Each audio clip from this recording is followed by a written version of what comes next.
E aí pessoal, continuando ainda no código que nós começamos a ver no vídeo passado, vamos agora para o rótulo de dados indicado no load_utils, onde está armazenado o util que vai ser carregado na memória. Ali você percebe que existem 8 linhas, onde cada uma tem 8 dígitos ou caracteres, ou seja, os 64 valores hexadecimais que vão indicar a cor de cada pixel do util. Basicamente o util vai ter sempre essa estrutura. Você pode criá-lo de forma diferente, como por exemplo no arquivo utils da pasta examples, mas isso não é necessário, porque além de ser trabalhoso, quem vai criar esses dados é o ImaGenesis, a partir da conversão de uma imagem. Então eu vou explicar os detalhes a respeito dos dados do util apenas para você entender essa parte do código. Nas linhas onde tem o comando datalong, você pode ter uma dúvida. Por que é usado o sufixo do tipo string se é um dado do tipo long? Pelo seguinte, os dígitos hexadecimais nada mais são do que uma representação compacta de números binários. Cada casa hexadecimal pode conter 1 entre 16 símbolos diferentes. Depois do 9 para completar o sistema, são usadas as letras de A a F. No sistema binário, para conseguir 16 combinações diferentes, eu preciso de 4 casas. Portanto, se para cada linha com o comando datalong existem 8 dígitos hexadecimais e cada um representa 4 bits, então eu tenho uma informação de 32 bits de tamanho, sendo necessário eu utilizar o comando datalong. Mas pelo fato de cada hexadígito representar um pixel, eu utilizo o cifrão para que eles sejam lidos individualmente como caracteres de uma string. O quarto parâmetro do load_utils que eu não falei é o deslocamento de dados. Esse parâmetro é opcional, você só utiliza ele quando você quer carregar utils a partir de outra posição na ordem sequencial em que eles estão listados no rótulo. Por exemplo, quando um rótulo contiver vários utils e você definir um no parâmetro do deslocamento, o comando vai pular um util e iniciar o carregamento a partir do segundo util.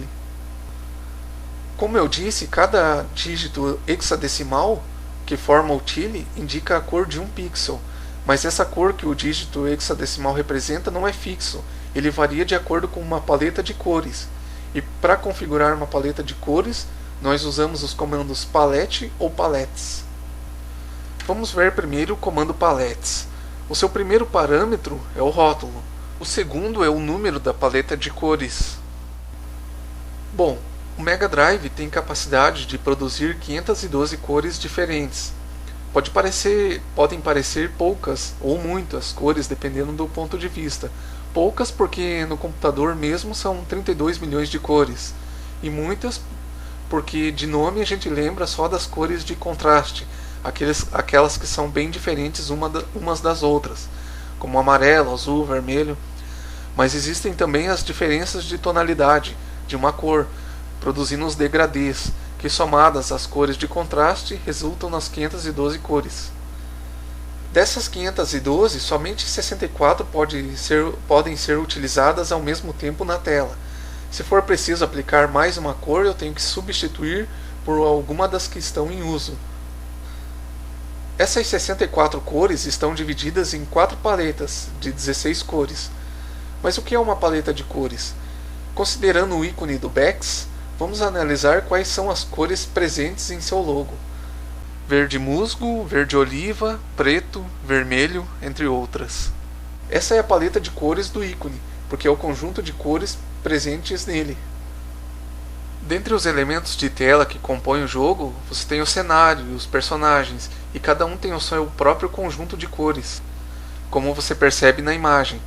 Por isso, cada um vai ter a sua própria paleta. O penúltimo e o último parâmetro do palettes seriam para indicar o intervalo de cores da paleta que você precisaria usar. Por exemplo, com valores 5 e 13, você usaria da quinta até a 13ª cor. Mas isso não funciona bem assim. A descrição do comando é meio confusa. De qualquer maneira, dificilmente você vai precisar mudar esses valores, podendo deixar sempre 0 e 16. Bom, só 4 paletas podem estar em uso ao mesmo tempo, mas no código você pode ter várias, e durante a execução ir alternando entre elas.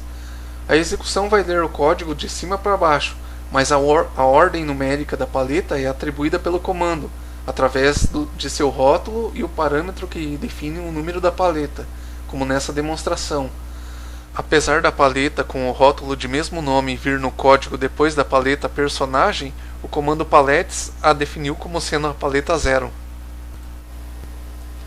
Uma dúvida que pode surgir: como o comando sabe quando parar de ler as informações do rótulo, não invadindo outro rótulo? Justamente porque no parâmetro já é definido a leitura de 16 cores, e a menos que você tenha uma paleta com uma cor faltando, o que faria ele pegar uma cor de outra paleta na sequência, ou um outro dado aleatório, ele vai executar corretamente. Agora vamos entender o código de cor. Bom, eu disse que o Mega Drive produz 512 cores, e nós temos que representar essas 512 cores com um número hexadecimal de 4 hexadígitos. Com um número binário de 4 bits, que pode ter em cada casa binária apenas um entre dois símbolos diferentes, eu consigo 16 possibilidades de combinações. Já com um número hexadecimal de 4 hexadígitos, é possível formar 65.536 combinações. Esse número é mais do que nós precisamos, mas na verdade nós vamos utilizar apenas 3 hexadígitos. O primeiro será sempre 0. Então, considerando só 3 hexadígitos, nós temos 1024 combinações, o que continua sendo uma quantidade de códigos maior do que a que nós precisamos. Para resolver isso, vamos usar apenas os números pares e as letras que representam números pares, como se fosse um sistema octal. Aí dá certo, 8 vezes 8 vezes 8 igual a 512 cores, criando uma sequência que vai de 000 até EEE. O comando palette é parecido com o palettes, mas como o nome no singular indica, ele configura apenas uma cor. Seus parâmetros são cor a ser configurada, número da paleta e valor de pixel que representará essa cor no tile. Nesse comando você também pode utilizar no parâmetro da cor a função RGB no lugar da sequência que eu mostrei, utilizando entre vírgulas valores de 0 a 7. No caso de se usar a sequência hexadecimal para o comando palette, ao invés de usar um cifrão no código de cor, você usa um E comercial mais H, senão ele não funciona. Para alterar a cor do plano de fundo, você pode usar o comando bgcolor, desde que você já tenha configurado uma paleta. No primeiro parâmetro você define o número da paleta a ser usada, e o segundo é o número da cor. Esses detalhes sobre o código de cor, assim como os detalhes do tile, eu mostrei apenas para que você os entendesse. Não vai ser necessário criá-los à mão, porque é o Imagines que vai gerá-los. No próximo vídeo a gente vai conhecer os comandos de desenho. Beleza? Até lá!